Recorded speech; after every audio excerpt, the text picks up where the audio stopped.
Praise the lord. అనుదినము దేవుని వాక్యాన్ని వీక్షిస్తున్నటువంటి మీ అందరికీ ప్రభువైన యేసుక్రీస్తు నామములో నా హృదయపూర్వకమైనటువంటి వందనాలు తెలియజేస్తున్నాను.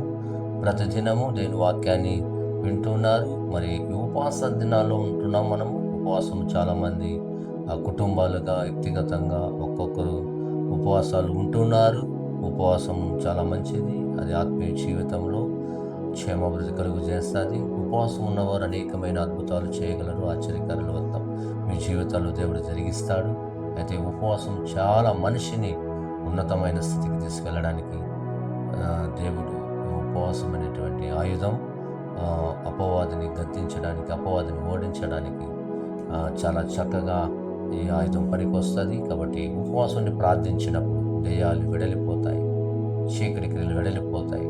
కాబట్టి ఈ మాటలు వింటున్న మీ జీవితంలో కూడా ఆత్మీయంగా మీరు ఎదగాలంటే, ఆత్మానుసారంగా మీరు జీవించాలంటే మరి ఉపవాసం నుండి కనిపెట్టి ప్రార్థించినప్పుడు నిశ్చయముగా నువ్వు అనేకమైనటువంటి ఆశీర్వాదాలు పొందుకుంటావు, శక్తిని పొందుకుంటావు, అభిషేకాన్ని పొందుకుంటావు, మహిమను పొందుకుంటావు, నీవు అభివృద్ధి పొందుతావు, ఆత్మలో వర్ధిల్లుతావు, ఆత్మలో ఆనందపడతావు, సంతోషపడతావు. ఈ రీతిగా మీరు ఉపవాసం ఉన్నందుకు చాలా సంతోషం. కాబట్టి ఈ ఉపవాసాల గురించి ఉపవాసం ఉన్నప్పుడు ఏదైతే చేయకూడదని మనం ధ్యానించుకుంటూ వస్తున్నాం. మరి ఈ దినమును కూడా మనం ఆలస్యం చేయకుండా దేవుని వాక్యాన్ని మనం ధ్యానించేద్దాం. మత్తయి సువార్త 6వ అధ్యాయము 16వ వచనాన్ని మనం భయభక్తులు చదువుకుందాం. మీరు ఉపవాసము చేయనప్పుడు వేషధారుల వలె ఉండకుడి. వేషధారుల వలె మనం ఉండకూడదు. చాలామంది చాలామంది యథార్థంగా బ్రతకవలసినటువంటి దేవుని పిల్లలు, దేవుని ప్రజలు, యథార్థంగా జీవించినటువంటి వారందరూ కూడా చాలామంది వేషధారణ వలె ఉంటున్నారు. వేషధారణ ఉంటే నువ్వు విశ్వాసములు ఎదగలేవు, ఆత్మీయ జీవితంలో ఎదగలేవు. మరి ఈ వేషధారణ ప్రభు అంగీకరించడు. వేషధారణ చేస్తున్నటువంటి నీవు ఎవరైనా సరే, ఎంత గొప్పవారైనా, ప్రార్థన యోధులైనా, ప్రార్థన పరులైనా, వేషధారణ కలిగి ఉంటే, వేషధారణతో నువ్వు అనేకమైనటువంటి కార్యాలను ప్రభు సన్నిధి మొరపెడుతూ ఉంటే నా దేవుడు అంగీకరించడు. భక్తితో, భయముతో, వణుకుచు ఆయన సన్నిధిలో నువ్వు యథార్థంగా మొరపెట్టినప్పుడు నీకు ఏమీ లేకపోయినా పర్వాలేదు, కానీ యథార్థ కలిగి నువ్వు జీవించాలి, యథార్థంగా నువ్వు అడగాలి, యథార్థంగా నువ్వు ప్రార్థించాలి, యథార్థంగా నువ్వు ఉపవాసం ఉండాలి. అయితే వేషధారణ వాళ్ళు చాలా మంది ఈ రోజుల్లో నటిస్తూ ఉంటారు. ఆ వేషధారణ మనుషుల దగ్గర నువ్వు నటించవచ్చు, మనుషుల దగ్గర యాక్టింగ్ చేయవచ్చు. మనుషుల దగ్గర అనేక మంది స్నేహితుల మధ్యలో, బంధుమిత్రుల మధ్యలో, సంఘములో, పరిచర్యలో చాలా మంది వేషధారణ వలె ఉంటారు. వాళ్ళే పని చేసినట్లుగా, వారే ఆ సంఘాన్ని ఊచినట్లుగా, సంఘంలో పనిచేసినట్లుగా, సంఘంలో పనిచేస్తున్న వారి కంటే కూడా ఈ వేషధారణ కలిగిన వారు వారే అన్ని విషయాల్లో పనిచేస్తున్నారు, నటిస్తూ ఉంటారు. అమ్మా, అయ్యా, వేషధారణ కలిగి నువ్వు ఉన్నట్లయితే, వేషధారణ కలిగి నువ్వు పరిచర్యలో కానీ, సంఘములో కానీ, నీ కుటుంబంలో కానీ దేవుని ఎదుట నువ్వు ప్రార్థించినా, నువ్వు మొరపెట్టిన ప్రభు అంగీకరించడు.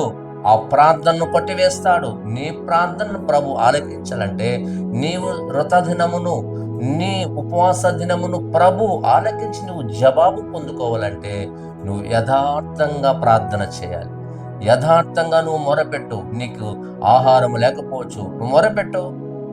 కాకుల ద్వారా తన ప్రవక్తలను, దైవజనుని దేవుడు కాపాడాడు, కాకుల ద్వారా పోషించాడు దేవుడు. ఇదిగో సింహం పిల్లలు లేమి కలిగి ఉంటారేమో, కానీ దేవుని ఆశ్రయించే ప్రజలకు ఏది కూడా తక్కువ చేయడైనా. యెహోవాను ఆశ్రయించే వారికి ఏ మేలు కొదువు ఉండదు, దేవుని వాక్యం సెలవిస్తుంది. అయితే ప్రభు మీద నువ్వు ఆనుకుంటే, ప్రభు మీద నువ్వు ఆయన మనసుకు నువ్వు దగ్గరికి వస్తే, ప్రభు నిశ్చయంగా నువ్వు ఎలాంటి స్థితిలో ఉన్నా నిన్ను ఆత్మీయంగా బలపరుస్తాడు, ఆత్మీయంగా ఎదిగిస్తాడు, ఆత్మానుసారంగా జీవింపజేస్తాడు.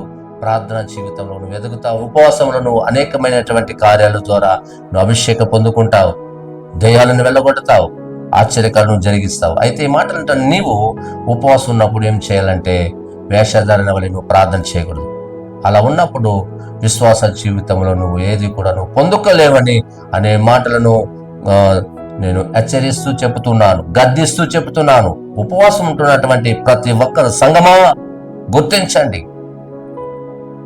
ఈరోజు దేవునికి ప్రియమైనటువంటి వారు ఉపవాసం గడుపుతున్నటువంటి మీరు ఇదిగో తినకుండా ఉండడం కానీ, అదిగో నువ్వు భక్తిగా ఉండడం కానీ, మనుషులు కనబడినట్లుగా కానీ ఇలాగ మనం ఉండకూడదు. కానీ ప్రభు మనల్ని చూడాలి.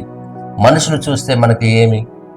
మనుషులు వాళ్ళు ఏమైనా మనకు సహాయం చేస్తారా? మన కొరకు ప్రాణం పోస్తారా? మన కొరకు వారు ఏదైనా చేయగలుగుతారా? అయితే దేవుడు నీ కొరకు ప్రాణం పెట్టాడమ్మా. నీ కొరకు ఆయన సమస్తాన్ని ఇచ్చాడు. నువ్వు పొందుకున్నటువంటి ప్రతిదీ కూడా దేవుడిచ్చింది. గాలి, నీరు, ప్రతిదీ నీకు ఈ భూమిలో కలుగుతున్నటువంటి ప్రతి పంట, ప్రతి ఫలాలు, ప్రతిదీ కూడా ప్రభువు నీకు అనుగ్రహించాడు. అయితే నీవు వేషధారణ వలె నువ్వు ఉండకూడదు. నీకు అవసరం ఉంది, యథార్థతో మొరపెట్టు, మోకరించు, ప్రార్థించు, కన్నీళ్లు కాచు, రోధించు. నా ప్రభు నీ ప్రార్థన అంగీకరిస్తాడు, నీ ఉపవాస దినమును అంగీకరిస్తాడు. నీవు మీకు నీ కుటుంబానికి మేలైన ఆశీర్వాదం పొందుకుంటావు. ఈ మాటలు వింటాను. మీ జీవితంలో ఈ ఉపవాసము ఆశీర్వాదకరంగా ఉండాలని మనస్ఫూర్తిగా కోరుకుంటూ ప్రార్థన చేసుకుందాం. మహోన్నతుడైన మా కన్న తండ్రి, మీకు స్తోత్రాలు నాయనా. మరి ఈ ఉపవాస దినములో నీ ప్రియ బిడ్డలు నా తండ్రి నైనా ఈ 40 దినాలు ప్రభా నా తండ్రి ఉపవాసం ఉంటున్నటువంటి బిడ్డలు నిమిత్తము తండ్రి నాయన ప్రార్థన చేస్తున్నాను. ఉపవాసం ఉన్నప్పుడు వేటిని చేయాలి, వేటిని చేయకూడదనే విషయాన్ని ఖండితంగా చెప్పారు నాయన.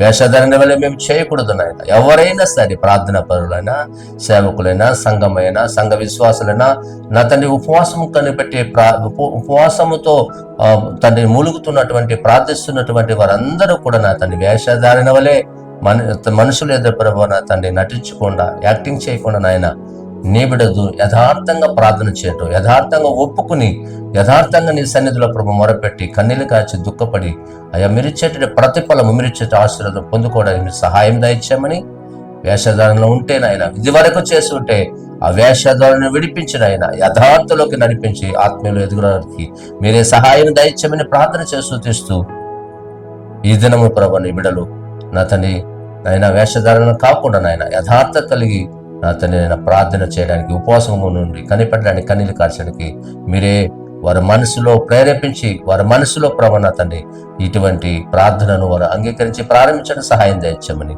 యేసు నామములో అడుగుచున్నాము తండ్రి. ఆమేన్. God bless you.